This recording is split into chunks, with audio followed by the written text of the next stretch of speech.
मैं कल शाम को यहां आया। जिस प्रकार से गुवाहाटी के लोगों ने रोड पर आकर के स्वागत सम्मान किया, अबाल वृद्ध सभी हमें आशीर्वाद दे रहे थे। मैं आप सबका हृदय से आभार व्यक्त करता हूं।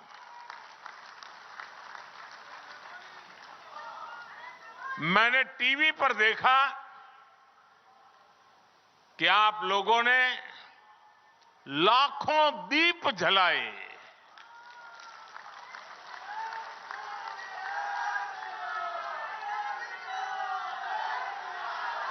आपका ये प्यार,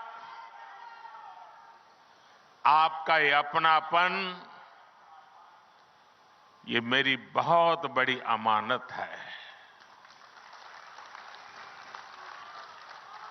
ये आपका स्नेह, आपके आशीर्वाद मुझे निरंतर ऊर्जा देते रहते हैं। मैं जितना आप सबका आभार व्यक्त करूं, उतना कम है। भाइयों और बहनों, बीते कुछ दिनों में मुझे देश के अनेक तीर्थों की यात्रा करने का अवसर मिला है।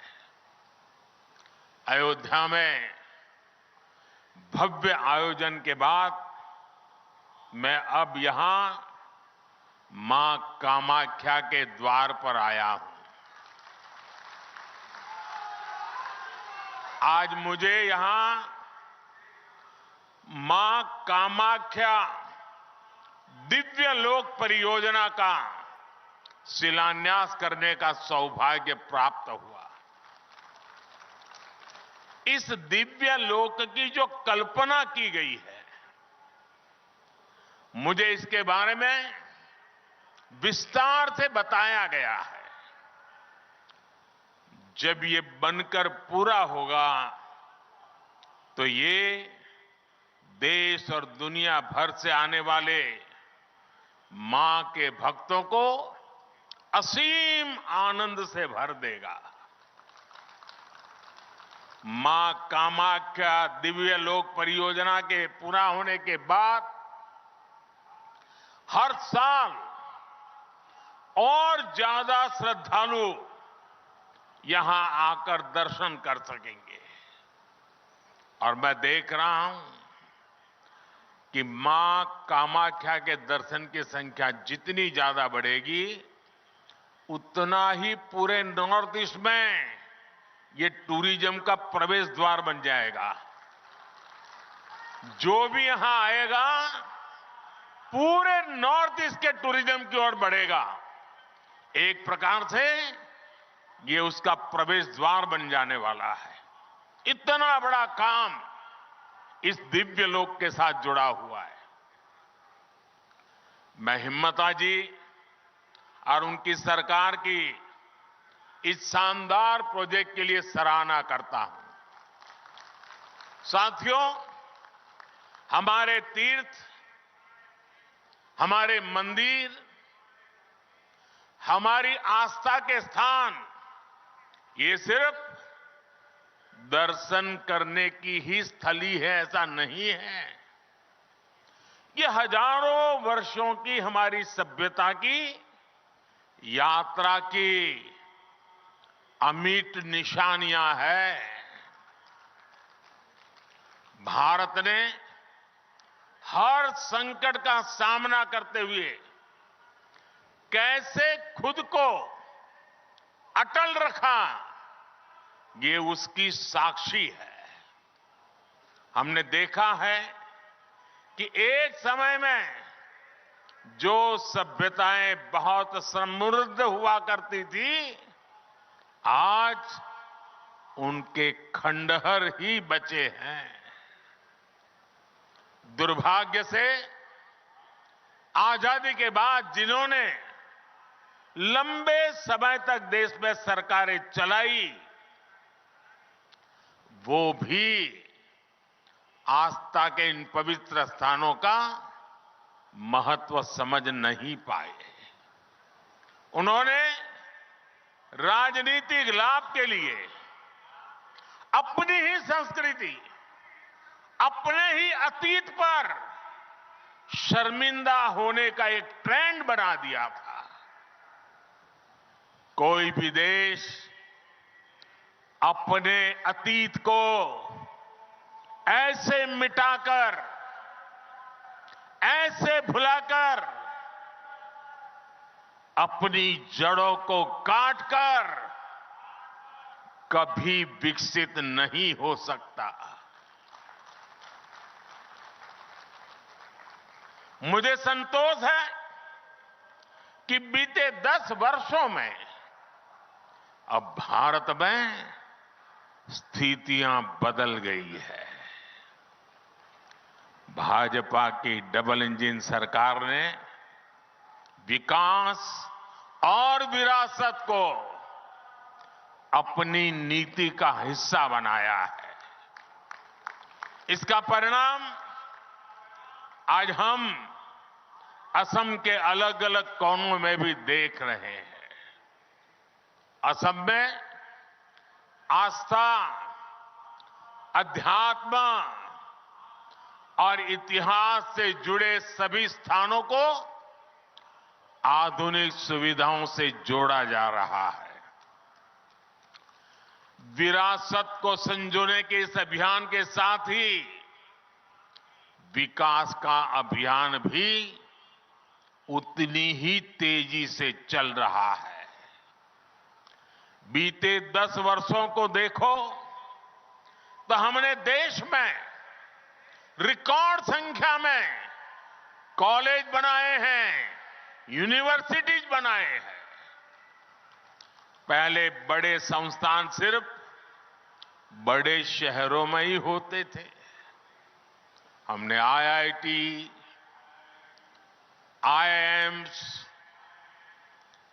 आईआईएम जैसे संस्थानों को उसका नेटवर्क पूरे देश में फैलाया है।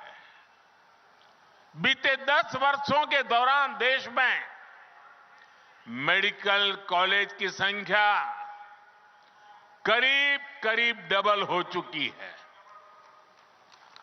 असम में भी भाजपा सरकार से पहले 6 मेडिकल कॉलेज थे, आज 12 मेडिकल कॉलेज है। असम आज नॉर्थ ईस्ट में कैंसर के इलाज का एक बहुत बड़ा केंद्र बन रहा है। साथियों, देशवासियों का जीवन आसान हो, ये हमारी सरकार की प्राथमिकता रही है। हमने 4 करोड़ से अधिक गरीब परिवारों के पक्के घर बनाए हैं। हमने घर घर पानी, घर घर बिजली पहुंचाने का अभियान भी चलाया है। उज्ज्वला योजना ने आज असम की लाखों बहनों बेटियों को धुएं से मुक्ति दी है।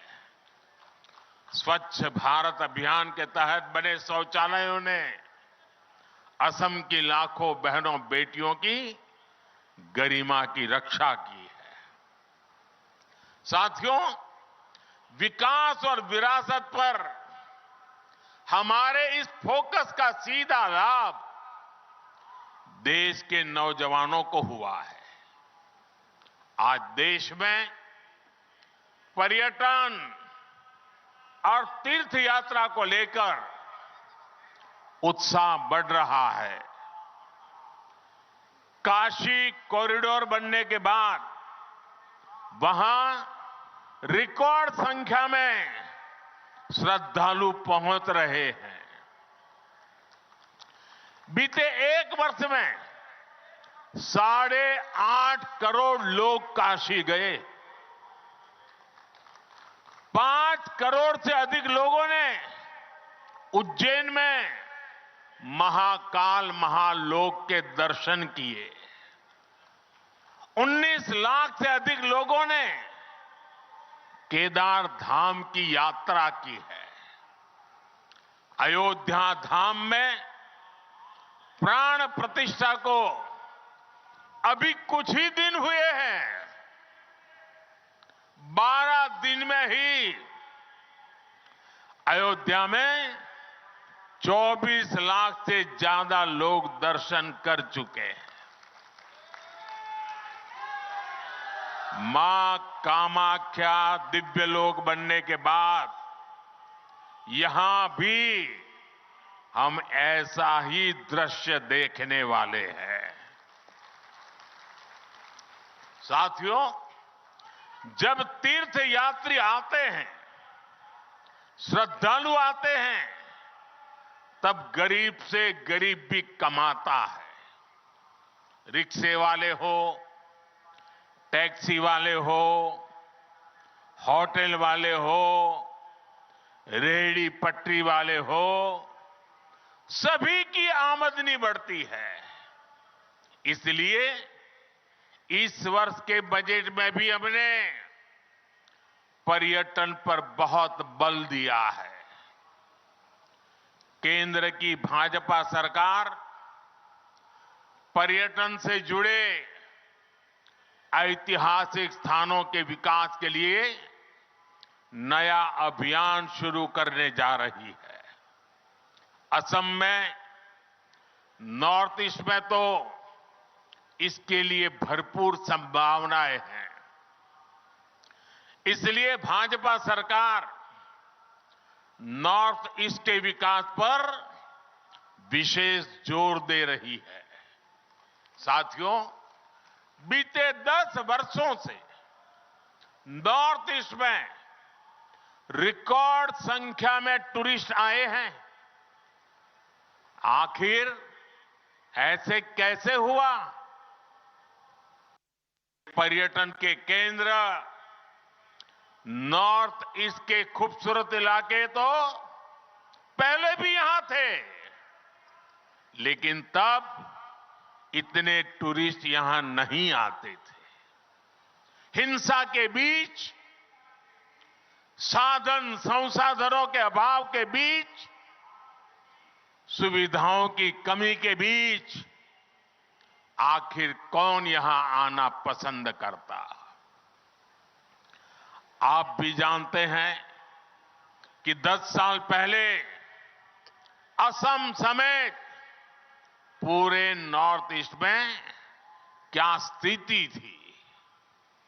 पूरे नॉर्थ ईस्ट में रेल यात्रा और हवाई यात्रा बहुत ही सीमित थी। सड़कें संकरी भी थी और खराब भी थी। एक राज्य से दूसरे राज्य में आना जाना तो छोड़िए, एक जिले से दूसरे जिले में आने जाने में भी कई घंटे लग जाते थे। इन सारी परिस्थितियों को आज भाजपा की डबल इंजन सरकार ने, एनडीए सरकार ने बदला है। साथियों, पिछले 10 वर्षों में हमारी सरकार ने यहां विकास पर होने वाले खर्च को 4 गुना बढ़ाया है। 2014 के बाद रेलवे ट्रैक की लंबाई 1900 किलोमीटर से ज्यादा बढ़ाई गई। 2014 से पहले की तुलना में रेल बजट करीब 400% बढ़ाया गया है। और तब तो प्रधानमंत्री आपके आसाम से चुन के जाते थे। उससे ज्यादा काम ये आपका साथी कर रहा है।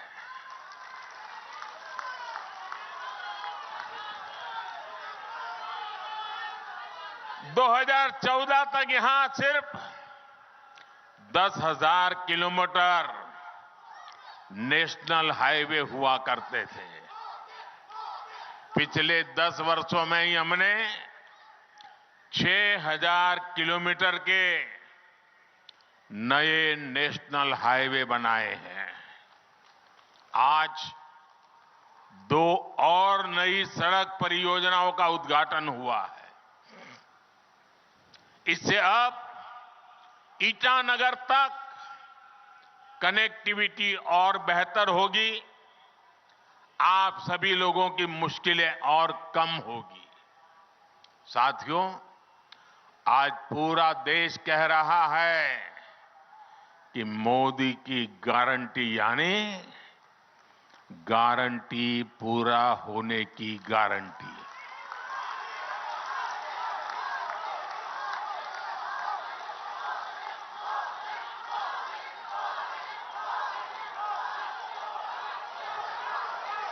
मैंने गरीबों को, महिलाओं को, युवा और किसान को मूल सुविधा देने की गारंटी दी है।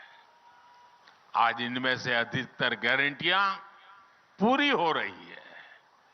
हमने विकसित भारत संकल्प यात्रा के दौरान भी देखा है, जो भी सरकारी योजनाओं से वंचित थे, उन तक पहुंचने के लिए मोदी की गारंटी वाली गाड़ी पहुंची है। पूरे देश में करीब करीब 20 करोड़ लोग सीधे तौर पर विकसित भारत संकल्प यात्रा में शामिल हुए हैं। बड़ी संख्या में असम के लोगों को भी इस यात्रा का लाभ मिला है। साथियों, भाजपा की डबल इंजन सरकार हर लाभार्थी तक पहुंचने के लिए प्रतिबद्ध है। हमारा लक्ष्य हर नागरिक का जीवन आसान बनाने का है। यही फोकस 3 दिन पहले जो बजट आया है, उसमें भी दिखता है। बजट में सरकार ने इंफ्रास्ट्रक्चर पर 11 लाख करोड़ रुपए खर्च करने का संकल्प लिया है। ये कितनी बड़ी राशि है, इसका अनुमान एक और आंकड़े से लगाया जा सकता है। 2014 से पहले के 10 वर्षों में, यह आंकड़ा याद रखना मेरे आसाम के भाई बहन, 2014 के पहले 10 वर्षों में कुल 12 लाख करोड़ रुपए इंफ्रास्ट्रक्चर का बजट रहा।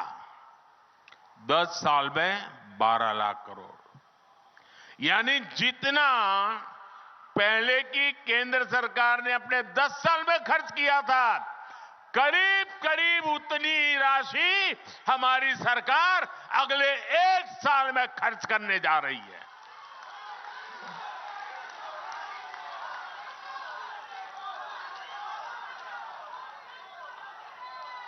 आप कल्पना कर सकते हैं कि देश में कितने बड़े पैमाने पर निर्माण कार्य होने जा रहा है। और जब इतनी बड़ी राशि निर्माण कार्यों में लगती है, तो नए रोजगार बनते हैं, उद्योगों को नई गति मिलती है। साथियों, इस बजट में एक और बहुत बड़ी योजना की घोषणा हुई है। बीते 10 वर्षों में हमने हर घर तक बिजली पहुंचाने का अभियान चलाया। अब हम बिजली का बिल, आसाम के भाइयों बहनों और देशवासी भी, मैं बहुत महत्वपूर्ण काम आपके सामने रख रहा हूं। अब बिजली का बिल भी 0 करने के लिए हम आगे बढ़ रहे हैं।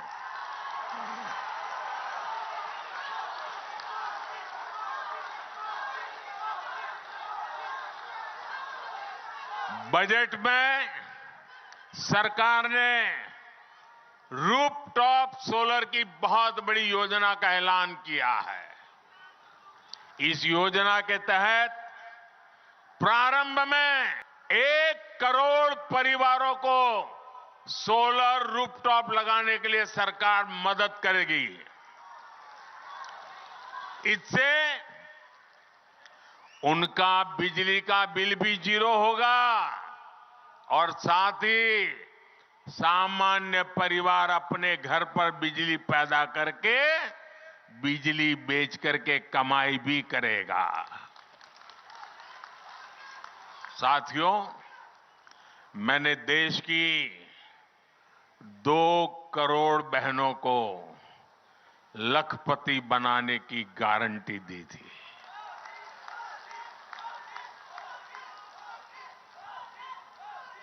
बीते वर्षों में जब मैंने हिसाब किताब लगाना शुरू किया तो मुझे प्राथमिक जो जानकारी मिली है, अब तक हम 1 करोड़ बहनें लखपति दीदी बन चुकी है। हमारे देश में सेल्फ हेल्प ग्रुप में काम करने वाली 1 करोड़ बहनें जब लखपति दीदी बनती है ना, तो नीचे धरती कितनी बदल जाती है दोस्तों। अब इस बजट में हमने लखपति दीदी बनाने के लक्ष्य को और बढ़ा दिया है। अब 2 करोड़ के बजाय 3 करोड़ बहनों को लखपति दीदी बनाया जाएगा।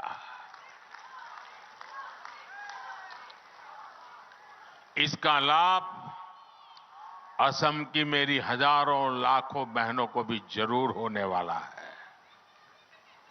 यहां स्वयं सहायता समूह से जुड़ी सभी बहनों के लिए अवसर ही अवसर आने वाले हैं और इतनी बड़ी माताएं बहनें यहां आई है, जरूर उसमें भी मेरी लखपति दीदी आई ही होगी। हमारी सरकार इस बजट में आंगनवाड़ी और आशा बहनों को भी अब आयुष्मान योजना के दायरे में ले आई है। इससे उन्हें भी अब 5 लाख रुपया तक के मुफ्त इलाज की सुविधा मिल गई है। जब बहनों बेटियों का जीवन आसान बनाने वाली सरकार हो, संवेदनशीलता से काम होता है। भाई और बहनों, मोदी जो गारंटी देता है ना, उसे पूरा करने के लिए दिन रात एक करने का हौसला भी रखता है। इसलिए आज नॉर्थ ईस्ट को मोदी की गारंटी पर भरोसा है। आज असम में देखिए, सालों साल से जो इलाके अशांत थे, वहां अब स्थायी शांति स्थापित हो रही है। राज्यों के बीच सीमा विवाद हल हो रहे हैं। भाजपा सरकार बनने के बाद यहां 10 से ज्यादा बड़े शांति समझौते हुए हैं।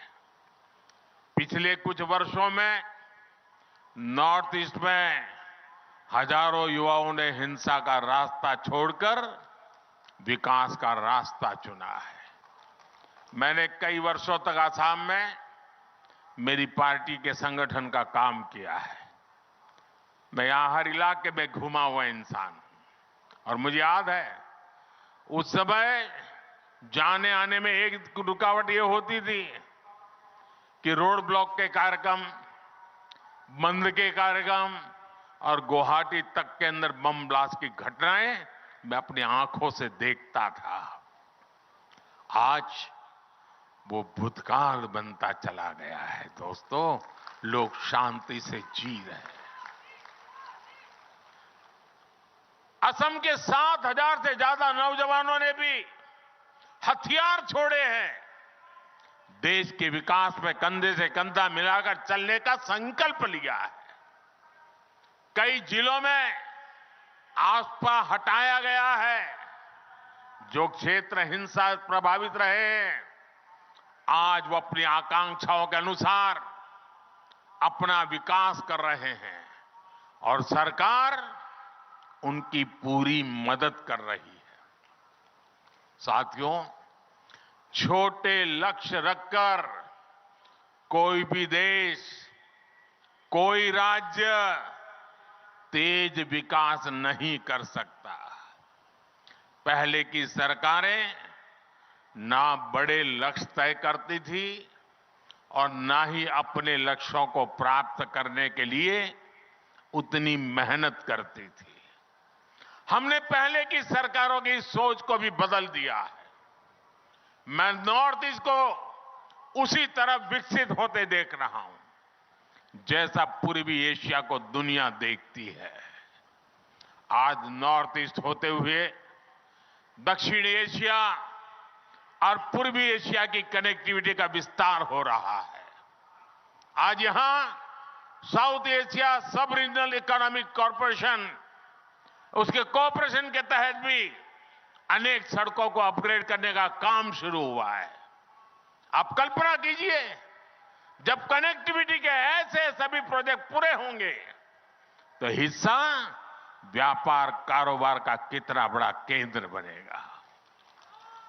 मैं जानता हूं कि असम के नॉर्थ ईस्ट के हर युवा का भी यही सपना है कि वो भी पूर्वी एशिया जैसा विकास यहां देखे।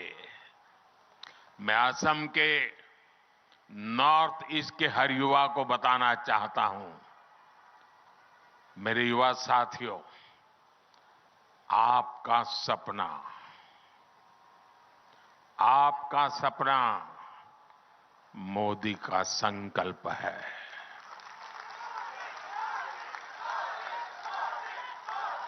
और आपके सपने पूरे हो, इसके लिए मोदी अपनी तरफ से कोई कसर बाकी नहीं छोड़ेगा। और ये मोदी की गारंटी है। भाई और बहनों, ये जो भी काम आज हो रहे हैं, इनका एक ही लक्ष्य है। लक्ष्य है भारत और भारतीयों का सुखी और समृद्ध जीवन। लक्ष्य है भारत को दुनिया की तीसरी बड़ी आर्थिक ताकत बनाने का। लक्ष्य है 2047 तक भारत को विकसित राष्ट्र बनाने का। इसमें असम की, नॉर्थ ईस्ट की बहुत बड़ी भूमिका है। एक बार फिर